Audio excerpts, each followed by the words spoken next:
बिस्मिल्लाहिर्रहमानिर्रहीम। अस्सलाम वालेकुम। मेरी आप सभी से इल्तिजा है कि एक मरतबा दुरूद इब्राहिमी पढ़ लीजिएगा। बिस्मिल्लाहिर्रहमानिर्रहीम।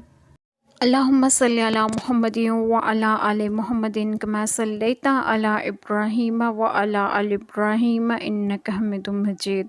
अल्लाहुम्मा बारिक अला मुहम्मदिन व अला आलि मुहम्मदिन कमा बारकता अला इब्राहीम व अला आलि इब्राहीम इन्नका हमीदुम मजीद। बिस्मिल्लाहिर्रहमानिर्रहीम। तुमसे पूछते हैं क्या खर्च करें, तुम फरमाओ जो कुछ माल नेकी में खर्च करो तो वो माँ बाप और करीब के रिश्तेदारों और यतीमों और मोहताजों और राहगीर के लिए है, और जो भलाई करो बेशक अल्लाह इसे जानता है।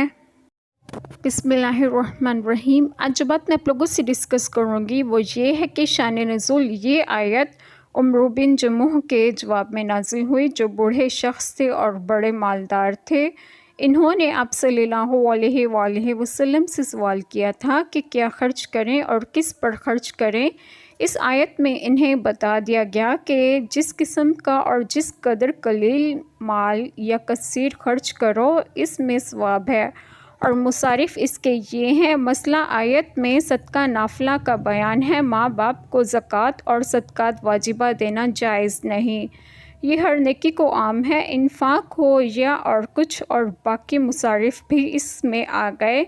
अल्लाह इसकी जज़ा अता फ़रमाएगा, आमीन। अल्लाह ताला हम सब के तमाम गुनाहों को माफ़ फरमाकर हमें सिरात मुस्तकीम की राह पर गामज़न करें, और आप सबको आपके घरों में खुश खुर्रम रखें और सेहत तंदुरुस्तगी भी दें, आमीन। जज़ाकल्लाह खैर।